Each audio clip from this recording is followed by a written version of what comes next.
Και αυτός ο μαγκούφος ο κλήτης, ούτε να ξυστώ δεν μπορώ. Εδώ.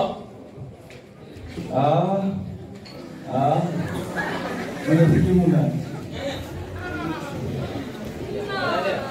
Έλα, κι άμα περνάς από εδώ να με θυμάσαι. Έλα, γρήγορα. Μιλάει.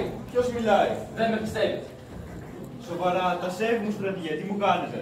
Καλώς τον, εσύ τι μου κάνεις? Ας τα λέμε καλά, τι νέα έχουμε? Εγώ τι νέα να έχω, κάθομαι εδώ και φιλοσοφώ. Σε ξέρει. Είναι πολύ ωραία θέση εδώ, είναι πέρασμα. Εκείνο τον Καραϊσκάκη τον κάνανε άγαλμα. Νομίζω. Θα τον κάνανε, δεν μπορεί. Όλους θα μας κάνουν. Δεν θα γλιτώσει κανείς. Τον κάνανε, εγώ το δει. Εδώ κοντά είναι. Δεν θυμάμαι. Εσύ δεν είσαι που μου είσαι στην πλάτη νωρίτερα. Να στην ξαναξήσω. Προς ώρα ας μου κάνεις εσύ μια χάρη. Όσες θέλεις. Μπορείς να μου κατεβάσεις το χέρι. Έχω πιαστεί έτσι που μου το έβαλε αυτός ο κλήτης. Μάλιστα. Μικρέλα, θα του κατεβάσω το χέρι. Κύριε στρατηγέ, συμφωνείτε που θέλει να σας κατεβάσει το χέρι? Αφού εγώ του το είπα. Άμα το είπατε εσείς, εντάξει. Γιατί αυτός, εσείς δεν το ξέρετε και πολύ καλά.